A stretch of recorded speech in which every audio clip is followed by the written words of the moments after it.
Save India society की team एक और नया काम करने के लिए तैयार है और हम आ पहुँचे हैं चंडीगढ़ की ब्लैंकेट की एक दुकान में। और यहाँ पर आप देख सकते हैं ब्लैंकेट्स को पैक करवाया जा रहा है हमारे टीम मेंबर्स के द्वारा। ये सारे नए कंबल लिए जा रहे हैं और कंबल ख़रीदने के बाद सेव इंडिया सोसाइटी की पूरी टीम एक गाड़ी से दूसरी गाड़ी में कंबलों को शिफ्ट करने के लिए लग गए, क्योंकि पहले से ही हमने सोचा था कि हम जो पंजाब में बहुत ज़्यादा पानी से तबाही आई है, एक छोटा सा काम ज़रूर करेंगे हम अपने पंजाब के क्षेत्र के लिए। और उस समय तो हम नहीं कर पाए, लेकिन अभी जो भी हमारे फंड्स वगैरह इकट्ठे हुए और बहुत सारे भाइयों ने बहनों ने कंट्रीब्यूट किया और उसी के द्वारा ये कंबल ख़रीदे गए और हमने एक गाड़ी से दूसरी गाड़ी में कंबलों को शिफ्ट कर दिया। और पैक करने के बाद अच्छे से पूरी टीम निकल पड़ी पंजाब की तरफ, और ताकि कंबलों को डिस्ट्रीब्यूट किया जा सके। आप देख सकते हैं हमारा जो मेनली प्लान था कि हम गुरदासपुर डेरा बाबा नानक के किसी एरिए में या गांव में जाकर ये कंबलों को बांटेंगे ज़रूरतमंद लोगों को। लेकिन उस दिन एक कोइंसिडेंस हो गया कि कोई भी पंप इतना सुबह सुबह खुला नहीं था, क्योंकि हम लगभग 4 बजे हमने अपना जो सफ़र है वो शुरू कर दिया था, लेकिन सीएनजी हमारी गाड़ी में ख़त्म थी ऑलमोस्ट, और चंडीगढ़ और मोहाली में कोई भी पंप भी खुला नहीं था।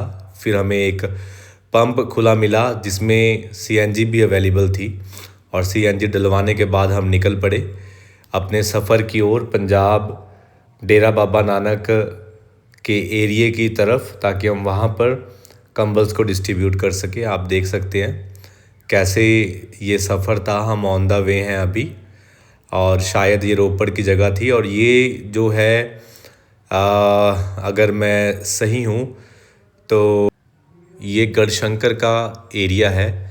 और आप देख सकते हैं पूरी टीम, और यहाँ पर समय आ गया ब्रेकफास्ट का। हमारे ब्रदर सतीश जी घर से ही खाना पैक करवा कर लाए थे हम सब के लिए, और ये सतीश जी भी हमारे बीच में है, और सब ने उस मील को एंजॉय किया जो खाना लेकर आए थे ब्रदर सतीश। और फिर हम निकल पड़े अपने सफ़र में आगे, और आप देख सकते हैं। और ये जम्मू पठानकोट का अपना बैनर बोर्ड देखा, और आगे पठानकोट के रास्ते पर हम आगे बढ़ते हुए, और सफ़र सचमुच बहुत अच्छा रहा। और हमारे अंदर एक एक्साइटमेंट भी थी कि हम एक अच्छा काम करने जा रहे हैं। ये देखिए हम पहुंच चुके हैं डेरा बाबा नानक के एरिए में, और यहाँ पर देखिए कैसे तबाही आई थी। अभी तो रोड वगैरह बना दिए गए हैं सरकार की तरफ से, और ये हम मिले कुछ ज़रूरतमंद परिवारों से जिन्हें कंबल दिया गया। हमने फ़ैसला किया कि हम डोर टू डोर जाएंगे और ज़रूरतमंदों की मदद करेंगे, क्योंकि सिंस सर्दी आ रही है, ये कंबल देकर उन्हें एक छोटी सी हेल्प है, और ये पॉसिबल आप सबके योगदानों से। और धीरे धीरे हमने विज़िट करना शुरू किया, और बहुत सारे हमें परिवार मिले जो बहुत ज़्यादा ज़रूरतमंद थे, जिनके घर के हालात आप वीडियो में देख ही सकते हैं। और मैं आपको बताना चाहूँगा, हम पहुँचे थे डेरा बाबा नानक के जिस गांव में, उस गांव का नाम है मानपिंड। मानपिंड में ये कंबल बांटकर सेवा की गई थी। और हम लगभग 2 गांव में गए, और दोनों ही अलग अलग गांव के अंदर सेवा को किया गया था। दूसरा पिंड था डेरा बाबा नानक का ही पिंड था, वो घुम्मन पिंड था। ये आप देखिए, ये एक फैमिली बाहर आई है, और एकदम से ये थोड़ा डर गए जब हम अंदर गए, और एक और परिवार को कंबल दिया गया। और सचमुच जो खुशी मिली ऐसे ज़रूरतमंदों की मदद कर कर, सच में उसे मैं और हमारी पूरी टीम बयान नहीं कर सकती। आप देख सकते हैं घर के हालात। और यहाँ पर भी डिस्ट्रीब्यूट किए गए कंबल और आगे की तरफ हम निकल गए। ये गांव की सड़क है, आप देख सकते हैं। और डोर टू डोर देने में एक चीज़ बहुत अच्छी थी कि हम उनके घर को भी देख पाए और कैसी उनकी कंडीशन है, उस कंडीशंस को भी हम शूट कर पाए। और हमें भी एक दिल को सुकून मिला, तसल्ली मिली कि नहीं, जो भी हमने किया है वो ज़रूरतमंदों के लिए, जो सचमुच जिन्हें ज़रूरत थी और जिन्हें उन ब्लैंकेट्स की रिक्वायरमेंट थी, उन्हें दिया गया। ये हमारे ब्रदर थे जिन्होंने हमारी हेल्प की, इन्हें भी एक कंबल देकर सम्मानित किया गया।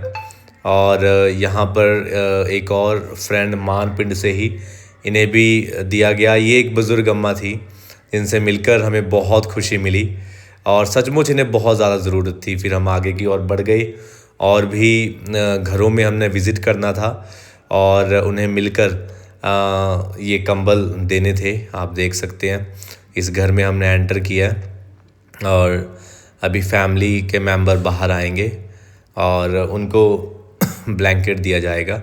ये सिस्टर आ चुके हैं, हमारे साथ ही खड़े हैं और अभी ब्लैंकेट दिया जाएगा। आप साथ ही साथ चेक कर सकते हैं कि सचमुच कितनी ज़रूरत है और ज़रूरत थी इन लोगों को। और उसके बाद हम दूसरे घर में पहुंच चुके हैं और बहुत जल्द हम अब यहाँ से शिफ्ट करेंगे दूसरे गांव में, जो कुम्मण गांव है। और ये यहाँ पर ब्लैंकेट दिया जाएगा सिस्टर। मैं आप सबको निवेदन भी करना चाहूँगा कि आप ज़रूर अपने योगदान डालें ताकि सेव इंडिया सोसाइटी आगे भी और काम करती रहे। और ये हम निकल पड़े थे कुम्मण गांव की तरफ। आप देख सकते हैं ये डेरा बाबा नानक कुम्मण गांव की सड़क है और हम आगे उन परिवारों की तरफ, उनके घरों की तरफ गए जहां पर हमने डिस्ट्रीब्यूट करने थे ये ब्लैंकेट्स। क्योंकि कई बार बहुत ज़्यादा मुश्किल हो जाता है ज़रूरतमंद परिवारों को ढूंढना और उनमें, और जिनको ज़रूरत है और नहीं है उनमें फ़र्क करना। ये देखिए हम घर की आप कंडीशन देख सकते हैं। और हम मिले परिवार के साथ। परिवार में बड़े तो घर में नहीं थे लेकिन उनके बच्चे थे, तो बच्चों को ही कंबल दिया गया। बड़े थे वो दिहाड़ी मजदूरी पर गए हुए थे। और उसके बाद ये एक और बेटी थी और इनकी फैमिली मेम्बर भी घर से बाहर थे कामकाज के लिए, और उन्हें भी ये कंबल दे दिया गया। और अब हम वापस आ चुके हैं चंडीगढ़ की ओर। हम रास्ते में थे, आप देख सकते हैं ये रास्ते की फुटेज है। और मैं आप सबसे निवेदन करना चाहूँगा, आप भी बढ़ चढ़कर सेव इंडिया सोसाइटी में योगदान डाल सकते हैं। अब बाद में वीडियो के लास्ट में आपको QR कोड मिलेगा, आप QR कोड को स्कैन कर सकते हैं, ऑनलाइन पेमेंट्स कर सकते हैं और इन लोक भलाई के कामों में आप अपना हिस्सा डाल सकते हैं, योगदान डाल सकते हैं। क्योंकि आप ही के योगदानों के द्वारा ये काम भी संभव हो सका है। तो मैं आप सबसे निवेदन करना चाहूँगा, अगर आप डोनेट नहीं कर पा रहे कोई प्रॉब्लम नहीं है, आप हमारी इन वीडियोस को कम से कम 5 लोगों के साथ ज़रूर शेयर करें ताकि हम और भी काम कर सकें।